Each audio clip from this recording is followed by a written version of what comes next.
পূজনের জন্য উপস্থিত হয়ে গেছেন আমাদের প্রধান অতিথি রাজ্যের জনপ্রিয় মুখ্যমন্ত্রী প্রফেসর ডক্টর মানিক পূজনে। চলুন সকলে মিলে পবিত্র মন্ত্রোচ্চারণের মাধ্যমে ভূমি পূজনে অংশগ্রহণ করি।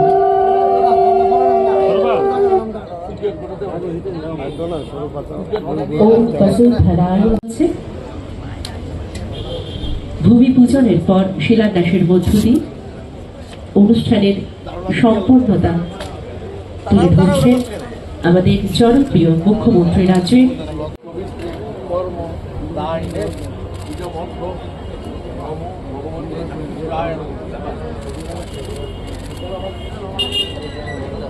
পবিত্র মন্ত্রোচ্চারণের মধ্য দিয়ে ভূমি পূজনের অংশগ্রহণ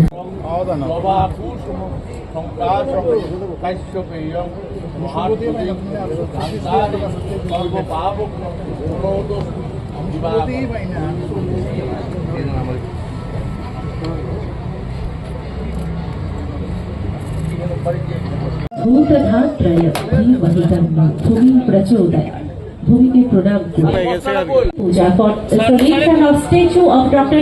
Shema Prasad Mukherjee in the premises of Dr. Shema Prasad Mukherjee Town Hall. Agartala, একটা জোরে করতালি, please put your hands together.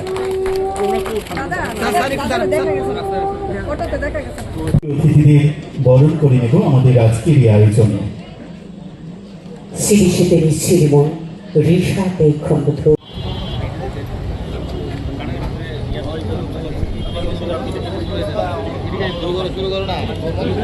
কমিটির মাননীয় ভাইস চেয়ারম্যান শ্রদ্ধেয় শ্রী সুব্রত চক্রবর্তী মহোদয়কে এবারে প্রদীপ প্রজ্বলনের মাধ্যমে আজকের এই কর্মসূচি এবার বিনম্রভাবে অনুরোধ Sensasasati musipari bisinte pandani teke se yakliu pai manjak pani jodoran sakli takuku jojodoro ya khakra pani bisinte tini shri Dr. Shema Prasad Mukherjee Town Hall ni sri jaknai tei tini oshal bini achai mani shalo boro ruja ruja khulumong tei boro ya pharo প্রদীপ প্রজ্বলনের মাধ্যমে আজকের এই শ্রদ্ধাঞ্জলি অনুষ্ঠানের শুভ সূচনা করছেন রাজ্যের মাননীয় মুখ্যমন্ত্রী শ্রদ্ধেয় প্রফেসর ডক্টর মানিক সাহা মহোদয় সহ অন্যান্য সকল অতিথিরা। তারপরে আমরা ডক্টর শ্যামাপ্রসাদ মুখার্জি করবেন রাজ্যের মাননীয় মুখ্যমন্ত্রী শ্রদ্ধেয় প্রফেসর ডক্টর মানিক সাহা মহোদয়। সঙ্গে রয়েছেন আগরতলা পৌর নিগমের মাননীয় মেয়র এবং ত্রিপুরা বিধানসভার মাননীয় বিধায়ক শ্রদ্ধেয় শ্রী দীপক মজুমদার মহোদয়। এবারে শ্রদ্ধাঞ্জলি নিবেদন করবেন রাজ্য তথ্য ও সংস্কৃতি দপ্তরের মাননীয় সচিব ডক্টর প্রদীপ কুমার চক্রবর্তী।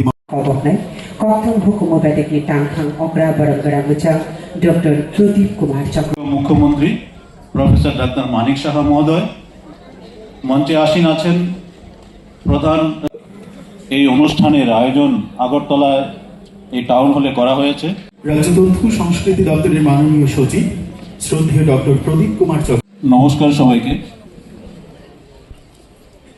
মাননীয় ভাইস চেয়ারম্যান আছেন, কর্পোরেটরস মহোদয়গণ আছে। 125তম জন্ম জয়ন্তীতে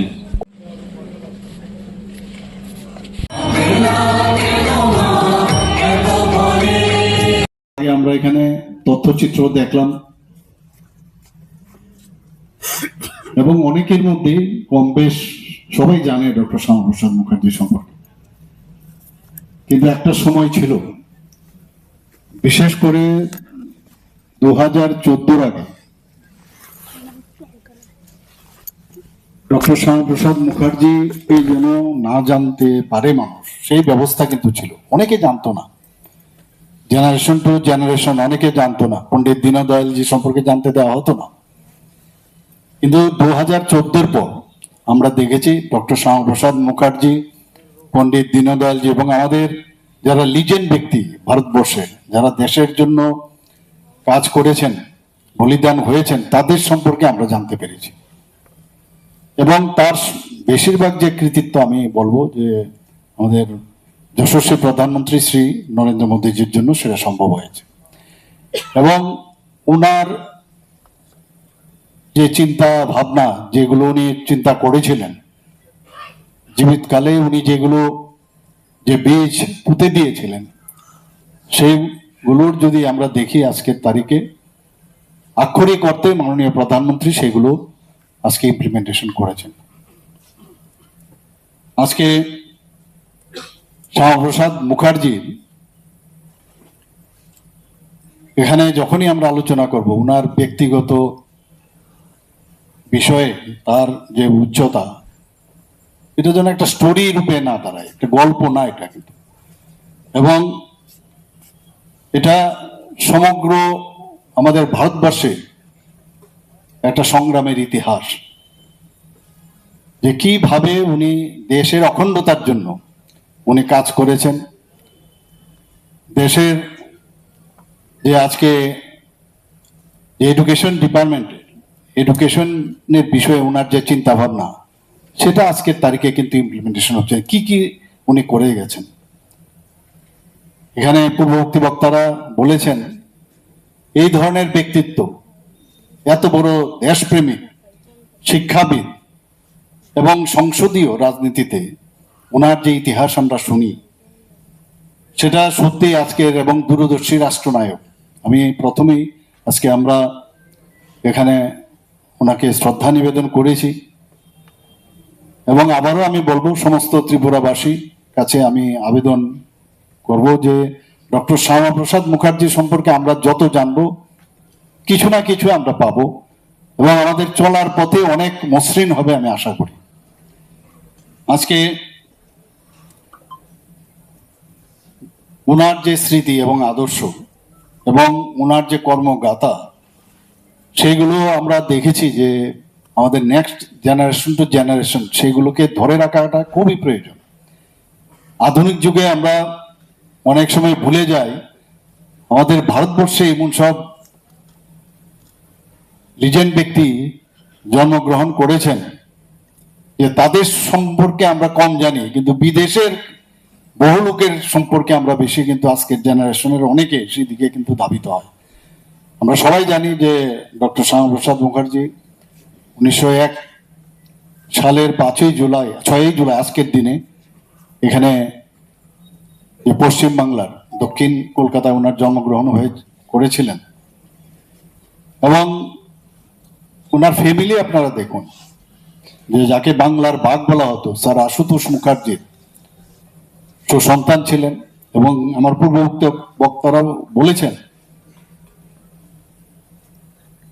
যে এত সর্বকনিষ্ঠ 33 বছর বয়সে ক্যালকাটা ইউনিভার্সিটির, ওনার বাবাও ছিলেন ক্যালকাটা ইউনিভার্সিটির ভাইস চ্যান্সেলর, এবং উনিও ভাইস চ্যান্সেলর হয়েছেন, সর্বকনিষ্ঠ সারা পৃথিবীর মধ্যে বলা যায়। এবং ক্যালকাটা ইউনিভার্সিটি সেই সময় মানে অক্সফোর্ড ইউনিভার্সিটির সাথে তুলনা করা হতো, এত বড় জায়গার মধ্যে এত অল্প সময়ে সেখানে উনি গেছেন। আজকে কিছু কিছু জিনিস ওনার আমাদের বলতেই হয়, যে উনি কি বলেছেন। উনি বলেছেন যে আমি কোনো দলের মানুষ নই, আমি কোনো দলের মানুষ নই, আমি ভারতের মানুষ। আমার কাছে ভারত মাতার স্বার্থই সর্বোচ্চ, দল পদ প্রতিষ্ঠা সবকিছু তার নিচে। আজকে সকালবেলা আমরা পার্টি অফিসে আমরা গিয়েছিলাম, সেই পার্টি অফিসেও এই বিষয়ে আমরা আলোচনা রেখেছি। আমরা জানি যে 1951-এ ভারতীয় জনতা পার্টির যে পূর্বসূরি জনসংঘের প্রতিষ্ঠাতা উনি, সেখান থেকে পরবর্তী সময় 1980-তে ভারতীয় জনতা পার্টি হয় আমাদের স্বর্গীয় প্রধানমন্ত্রী অটল বিহারী বাজপেয়ীর হাত ধরে। সেখান থেকে আজকে কোথার থেকে কোথায় আজকে চলে এসছে এখানে, কারণ আমাদের ভারতীয় জনতা পার্টির যে আদর্শ, সেই আদর্শ এমন এক আদর্শ যে প্রথম রাষ্ট্র, তারপরে দল, তারপর হচ্ছে নিচে। এই যে এই ধরনের আদর্শের কোথায় অন্যান্য পার্টিদের মধ্যে আছে, এটা উল্টো, অন্যান্য পার্টির ক্ষেত্রে কিন্তু উল্টো আমি দেখি। তো সেই জায়গায় দাঁড়িয়ে আজকে দেশ, আজকে G20-র কথাই বলুন, দেশ আমাদের মাননীয় প্রধানমন্ত্রীজির নেতৃত্বে যেভাবে চলছে, দেশের সারা পৃথিবীর মধ্যে একটা সর্বোচ্চ স্থান দখল করেছে। উনি বলেছেন আজকে অপোজিশনের কথা, গণতন্ত্রের যদি আমরা দেখি গণতন্ত্রকে যদি প্রতিষ্ঠিত করতে হয়, তাহলে সংসদীয় রাজনীতিতে অপোজিশনেরও সেইভাবে মূল্যায়ন করা উচিত। ওনার যে বক্তব্য সে বিষয়ে বলে, ভারতের সংসদে এমন বিরোধী কণ্ঠস্বর থাকা উচিত যা সরকারের প্রতিটি ভুলকে প্রশ্ন করতে পারে, প্রতিটি অবিচারের বিরুদ্ধে রুখে দাঁড়াতে পারে, এবং সেই কণ্ঠস্বর হওয়াটাই আমার দায়িত্ব। আজকাল আমরা বিরোধী পলিউটেড হয়ে গেছে অনেক জায়গার মধ্যে চিন্তা ভাবনায়, কিন্তু আমি বলবো যারা অপোজিশনেও আছে বা আমরাও যেখানে অপোজিশনে আছে, যে কনস্ট্রাকটিভ চিন্তা ভাবনার মাধ্যমে, সেটা বিধানসভাতেই হোক, সেটা পার্লামেন্টেই হোক, রাজ্যসভাতেই হোক, সেখানে সব জায়গার মধ্যেই একটা কনস্ট্রাকটিভ এবং মানুষের জন্য, দেশের জন্য কথা বলা, এবং এইগুলো কিন্তু মানুষ গ্রহণ করে, এবং এইগুলোই মানে স্বর্ণাক করে লেখা থাকে। এবং এই বিষয়ে একটু আমাদের প্রারম্ভিক ভাষণে আমাদের প্রদীপবাবু বলছিলেন যে একটা ইতিহাসের যে স্বর্ণাক করে যদি লেখা থাকে, সেটা হচ্ছে ডক্টর শ্যামাপ্রসাদ মুখার্জির যে ইতিহাস উনি সৃষ্টি করে গিয়েছেন সেটাই। সেইভাবে আমাদের প্রতিটি মানুষ আমরা যদি কাজ করি, সব জায়গায়, বাইরেই হোক, আমাদের বিধানসভার ভিতরেই হোক, পার্লামেন্টের ভিতরেই হোক, বাইরে হোক, সব জায়গায় কনস্ট্রাকটিভ চিন্তা ভাবনার যদি আলোচনা করা হয়, সরকার যদি ভুল করে তো সেই ভুলটা ধরিয়ে দেওয়া উচিত, এর মধ্যে কোনো সমস্যা নেই। সেখান থেকে যারা সরকারে থাকবে সেখান থেকে তারা শিক্ষা নেবে। উনি কি বলেছেন, যদি দেশ, আমরা সবাই জানি যে পশ্চিমবাংলার যিনি আজকে সৃষ্টি করে গেছেন তার নাম হচ্ছে ডক্টর শ্যামাপ্রসাদ মুখার্জি। উনি কিন্তু কোনো অবস্থায় চাননি যে দেশ ভাগ হোক, বারবার বলছেন যে আমি না, দেশ কোনো অবস্থায় ভাগ হতে দেব না।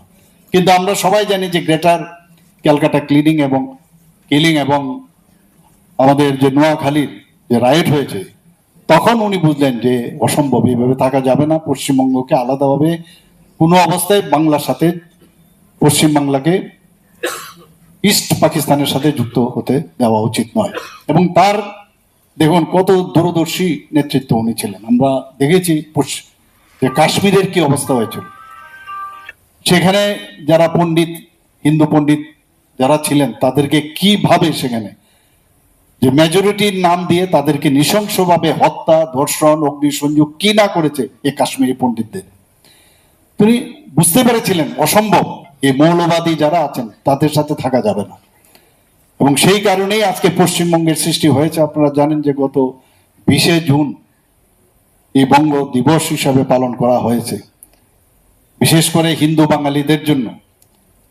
এটা সাংঘাতিক বিষয়। সেটা আজকে হিন্দু বাঙালিরা কোথায় যেত, তাদের স্থানই ছিল না।